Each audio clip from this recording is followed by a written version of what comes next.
You're listening to Garden Master Ken Lain and the Top 10 Gardener Podcast. Welcome to the Top 10 Garden Show.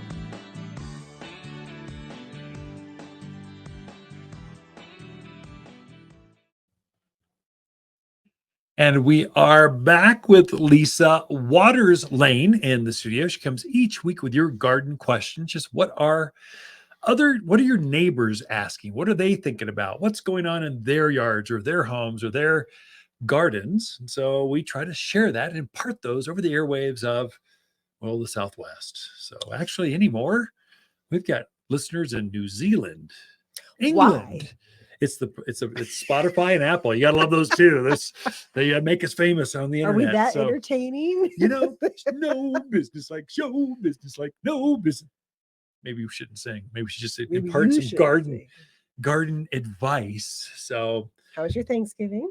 Oh, I don't know. I was with my girlfriend, and she and I had a great time. How was your? Mine was very quiet. We went to Texas. We went to together, just so those that his first time they tuned in. We're married for like ever. We're in a business together forever. We're business partners, radio hosts, forever. So we went to Texas because 3 of our 4 children live there. Yeah. So we thought we'll go to them, which was so much fun. We ate, and then we ate some more, and then we went swimming, and then we ate some more. So it was a great time. Yeah, went to some museums, kind of had the kids interact with some stuff, played some football, did all the traditional swimming, Thanksgiving stuff. We even had family pictures taken because it had been a while, a long time. Yeah. Yes. I think the last time we had them they were church photos. Like the kids were tiny. The directory. I think we were like 30. Yeah. So it was time. So that'll be fun to see. It will. That's good. Yeah. Great time. I would do it again. So what we do is we like getting together. It's just as the families disperse across the country, it's harder to get together. And so we usually buy a very nice We rent a nice Airbnb or VBRO house, and it's got to have a pool. Yes. I've had that every One time. requirement. And it's got to be big because there's multiple families. So usually a 4 or 5 bedroom house, and it's just a hoot. Everyone lands and just the food comes out and the games start being played, and it is fun. So they have a Jenga game now. Jenga is where you pull the wood blocks out and whoever makes it fall. Anyways, our son was playing with his son, and they have this new one that's actually shocks you. So it plays this music, and you have to pick your piece and move it before time. There's a certain time allotment. And if you don't move it, it will shock you. They're like, yeah, you want to play? And I said, there's not a chance in the world I'm going to play that game. Thank you very much. Those with heart issues or pacemakers, not a game for you. But it was fun watching them. It was fun watching all the kids going. Getting shocked. So Farkle, all kinds of games. So we're we're game people. Okay, so that's enough of our Thanksgiving because everyone's going, but let me share about mine. Really, it's about gardening. They're tuned in for teach me something. I want to grow better plants. How do I get rid of gophers? Are you done? No. Once I go into those voices, no. I know. So Jeff is in Prescott. He has a very natural native yard. He has yuccas and bear grass and just native grass, things like that in his yard. His landscaper recommends cutting everything back. And he wants to know, do you cut back those native things? The bear grass, the yuccas, what do you do with them? Yeah. And but since they are so native, his other question is, do I really need to worry about watering through the wintertime? Yeah. So if it's truly native, no, you probably don't have to water. It'll keep them healthy if you give them a spot. You spit on them every once in a while. But if they're planted, that is, you bought them from a nursery, put them in the ground, especially if they're newer, it is beneficial to water them. Now, going back to his landscaper, pruning, how to cut them back. This is a blunder that a lot of new landscape maintenance folks do. They whack them, they treat them like grass. It's a bare grass, but it's not truly a grass. It's not like pampas grass that you cut back. It's not like deer grass that you come back. Zebra grass, you cut that back. Fescue, you cut that back. But bear grass, you don't. It looks like a yucca. And the flower in it, it's like a white flower that kind of hovers across, gets about hip high, and it grows wild out in those valley areas. So Paulden, Chino Valley, Prescott Valley, Dewey, all those, that huge valley areas, and lower. It goes down the Cottonwood, Camp Verde, Sedona areas. You'll see this tall grass about hip high and has white flowers on it. You prune back the flower, and that's it. The grass, if you were to treat it like grass and cut it back to like ankle high, it would take years. If it didn't kill it, it would take years to recover. Don't let your landscapers do that to you.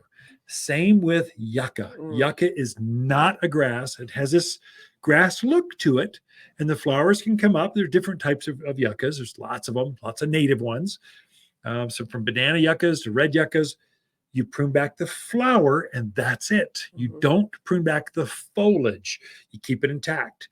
You might fertilize it when they're done, so that'll bring out even more flowers next spring. You get bigger, stronger, brighter flowers. If you care for it at all, it will be healthier. But don't let them prune back. It'll take years to recover from that. Agaves, first of all, they're going to bite you because they got these thorns on them. So you generally don't want to get too close to an agave, or the other name is century plant. But you don't prune those things back. They would probably die if you did that. There might be some pups come off the side, but natives, you generally give them a haircut, maybe. And that's it. That's the beauty of natives. That's the beauty of natives. Very low maintenance. So Elaeagnus, some of your bigger, your evergreen kind of native evergreen, so tassel, manzanita, you might just shape them so they don't get kind of wild looking. If you want to keep them more formal, or if you like that wild look, let them go. That's their natural form. So there you go, Jeff. You now informed. Okay.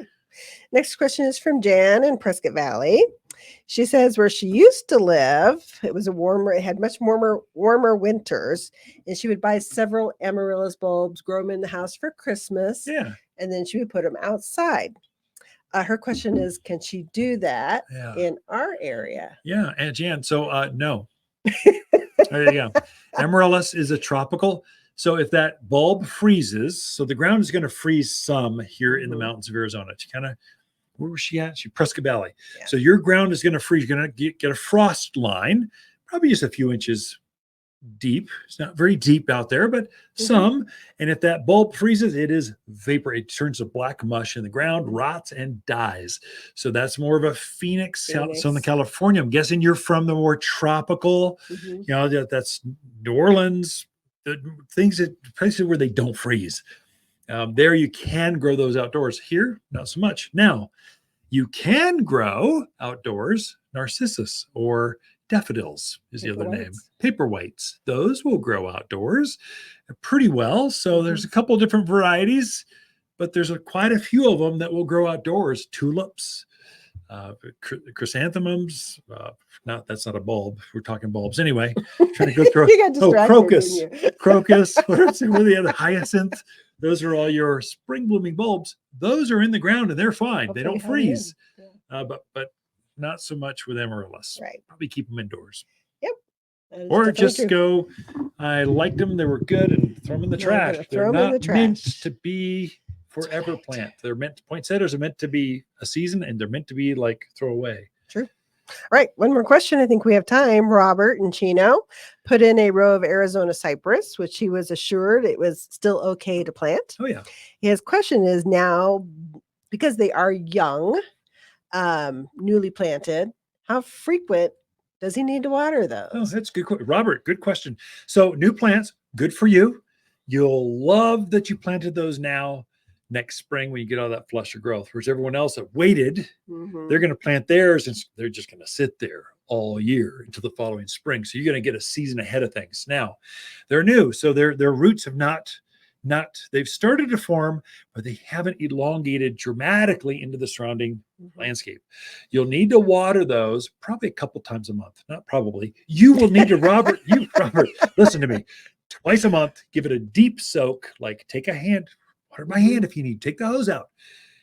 couple times, if we get a serious snowstorm, I'm talking like a foot of snow or 12 inches of snow, you can maybe cut one of those out. That is so rare around here. You just don't see that very often. But twice a month, a deep soak will keep them very healthy, very happy, and you'll get better growth next spring with that. So with that, we are out of time. Thank you, Lisa, for being here. Ken and Lisa Lain, the Mountain Gardeners. Be right back after this. Waters Garden companion plants for November are Vanderwolf pine, flowering pear, English ivy, and camellias. Ice Angel camellias produce amazing 3-inch rosy blossoms with petals that radiate out from the center of. Camellias deserve front yard status or admired on a patio or deck. Well adapted to acidic soils beneath oaks, native junipers, and maples. Loves shade gardens, containers, and raised beds. Shop in-store or online at watersgardencenter.com. You're listening to Ken Lain, a.k.a. the Top 10 Gardener. Ken can be found throughout the week in Prescott at Waters Family Garden Center. Listen daily as he answers the top 10 questions of the week, streaming on Apple, Google, Spotify, or wherever you download your podcasts.